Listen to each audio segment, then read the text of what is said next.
नमस्कार, दिन भर की बड़ी खबरों में आपका स्वागत है। मैं हूं आपके साथ सुनीता तिवारी। आज के इस बुलेटिन में बात करेंगे भारत रूस की दोस्ती ध्रुव तारे की तरह बनी हुई है। रूसी राष्ट्रपति व्लादिमीर पुतिन से मीटिंग के बाद बोले प्रधानमंत्री मोदी। फिर बात करेंगे जेडीयू एमएससी और प्रवक्ता नीरज कुमार ने तेजस्वी यादव पर साधा निशाना। बोले विधानसभा सत्र के बीच तेजस्वी परिवार संग घूमने गए यूरोप। और बुलेटिन के आखिर में बात होगी रूसी राष्ट्रपति व्लादिमीर पुतिन के भारत दौरे को लेकर राहुल गांधी का बड़ा आरोप। बोले विदेशी नेताओं को नेता प्रतिपक्ष से नहीं मिलने देती सरकार, बीजेपी ने दिया करारा जवाब। लेकिन दिन भर की बड़ी खबरों से पहले एक नजर आज की सुर्खियों पर। आर्थिक सहयोग को नई ऊंचाई पर ले जाएंगे, भारत रूस साझा बयान में बोले प्रधानमंत्री मोदी। भारत और रूस के बीच द्विपक्षीय बैठक के बाद दोनों देशों का साझा बयान जारी। एजुकेशन सेक्टर, स्वास्थ्य, शिपिंग, जहाज बनाने को लेकर समझौते हुए। Army chief general Upendra Dwivedi ने राष्ट्रपति भवन में राष्ट्रपति द्रौपदी मुर्मू से की मुलाकात।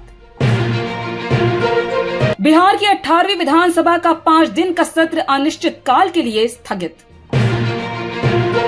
कर्नाटक में सीएम को लेकर सियासी कलह के बीच डीके शिवकुमार से मिले प्रियांक खड़गे। सपा नेता आजम खान के बेटे की बड़ी मुश्किलें, बेटे अब्दुल्ला को 2 पासपोर्ट मामले में 7 साल की हुई सजा। भारत और रूस के बीच हुई बड़ी डील, 2030 तक आर्थिक समझौते पर बनी सहमति। इंडिगो संकट के बीच डीजीसीए ने वीकली रेस्ट नियम वाला आदेश तत्काल प्रभाव से लिया वापस। पाकिस्तान में मुनीर पहले सीडीएफ बने, 44 अमेरिकी सांसदों ने की असीम के वीजा बैन संपत्ति जब्त की मांग। ट्रंप प्रशासन ने H1B और H4 वीजा के लिए बदला नियम, सभी आवेदकों की सोशल मीडिया प्रोफाइल की जाएगी जांच। ये तो थी सुर्खियां। विस्तार से बात करते हैं दिन भर की बड़ी खबरों की। आज का दिन भारत रूस कूटनीति के सबसे अहम पलों का साक्षी बना। रूसी राष्ट्रपति व्लादिमीर पुतिन और प्रधानमंत्री नरेंद्र मोदी की द्विपक्षीय बैठक हैदराबाद हाउस में हुई, जिसमें कई अहम फैसलों पर दोनों देश सहमत हुए। आइए जानते सपोर्ट में क्या कुछ है इस पूरी खबर में। बता दें कि इस बैठक में रक्षा, ऊर्जा, व्यापार, 2030 तक का आर्थिक रोड मैप, भारतीय निर्यात में बढ़ोतरी और वैश्विक मुद्दों पर गहन चर्चा हुई। साथ ही तकनीक क्षेत्र, agriculture, fertiliser sector, education sector, स्वास्थ्य, शिपिंग और जहाज बनाने को लेकर समझौते हुए।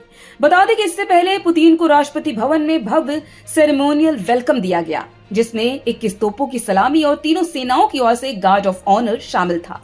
राष्ट्रपति द्रौपदी मुर्मू और पीएम मोदी ने पुतिन का औपचारिक स्वागत किया और दोनों देशों के मंत्रियों, अधिकारियों के बीच परिचय का दौर चला। इसके बाद पुतिन राजघाट पहुंचे, जहां उन्होंने महात्मा गांधी को श्रद्धांजलि दी। विदेश राज्य मंत्री कीर्तिवर्धन सिंह ने उनकी अगवानी की और पूरे प्रोटोकॉल की जानकारी दी।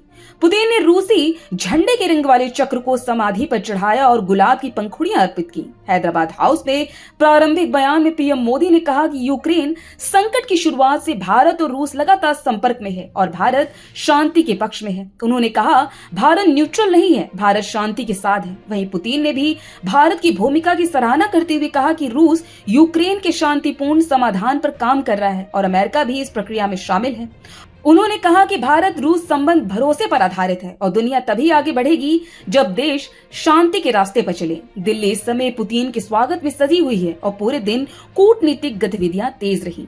यूक्रेन संकट पर पीएम मोदी ने दोहराया कि भारत शांति के पक्ष में है और किसी भी सकारात्मक प्रयास का स्वागत करता है। उन्होंने कहा भारत शांति प्रक्रिया में अपना योगदान देने के लिए हमेशा तैयार है। आतंकवाद पर बोलते हुए प्रधानमंत्री मोदी ने कहा कि भारत और रूस हमेशा साथ खड़े रहे। उन्होंने पहलगाम हमले का जिक्र करते हुए कहा कि आतंकवाद मानवता पर प्रहार है और भारत रूस इसका मुकाबला मिलकर करते हैं।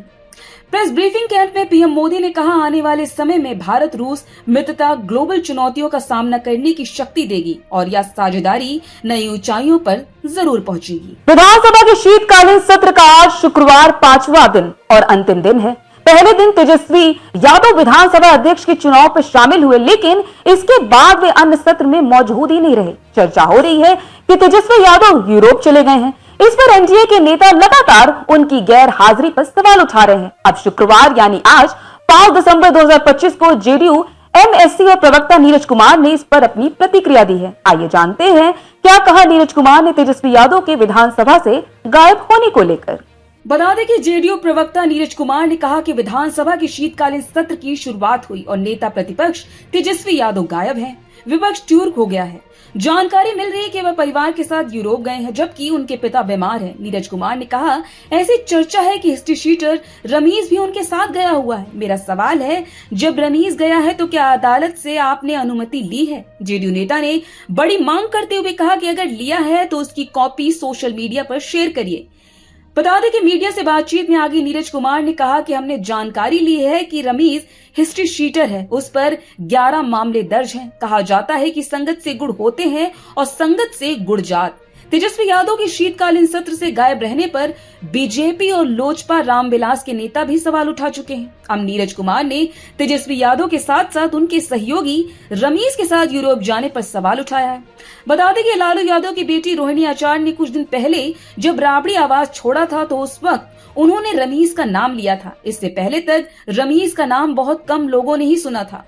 बिहार चुनाव 2025 में आरजेडी की हुई करारी हार के बाद जब राबड़ी आवाज में चर्चा शुरू हुई तो बात इतनी बढ़ गई कि रोहिणी ने घर ही छोड़ दिया। इसके बाद एयरपोर्ट पर उन्होंने मीडिया को बयान देते वक्त रमीज का नाम लिया था। रमीज को तेजस्वी यादव का खास भी माना जाता है। लोकसभा में नेता प्रतिपक्ष और कांग्रेस नेता राहुल गांधी ने केंद्र सरकार पर गंभीर आरोप लगाया है। राहुल गांधी ने कहा कि सरकार विपक्ष को नजरअंदाज कर रही है। विदेश से आने वाले नेताओं को सरकार नेता प्रतिपक्ष से नहीं मिलने देती। राहुल गांधी ने कहा, विदेश से आने वाले डेलीगेशन के साथ नेता प्रतिपक्ष की मीटिंग होती है। आइए जानते इस रिपोर्ट में राहुल गांधी के इस बयान पर क्या रही भाजपा नेताओं की प्रतिक्रिया।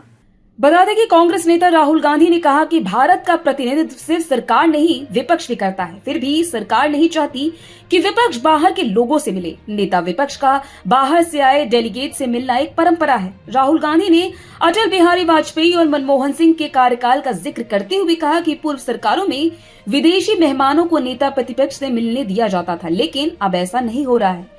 वहीं राहुल गांधी के आरोपों पर सरकार और बीजेपी ने कड़ा जवाब दिया है। बीजेपी प्रवक्ता संबित पात्रा ने कहा कि विदेशी मेहमानों की विपक्षी नेताओं से मुलाकात में सरकार का कोई दखल नहीं होता और यह उनका निजी फैसला होता है।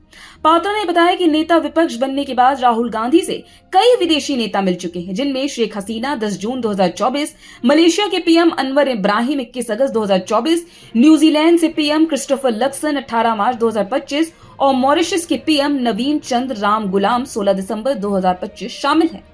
बता दें कि भाजपा प्रवक्ता संबित पात्रा ने तंज कसते हुए कहा, अगर कोई विदेशी मेहमान राहुल गांधी से नहीं मिलना चाहता तो इसमें सरकार की क्या कर सकती है।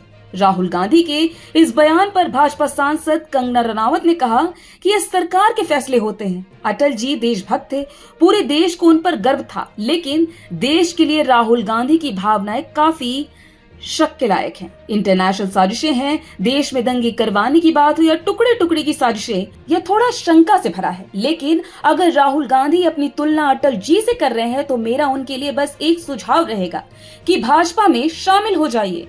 भगवान ने आपको भी जीवन दिया है और आप भी अटल जी बन सकते हैं। तो आज इस बुलेटिन में इतना ही। आप देखते रहिए दी लोकसभा।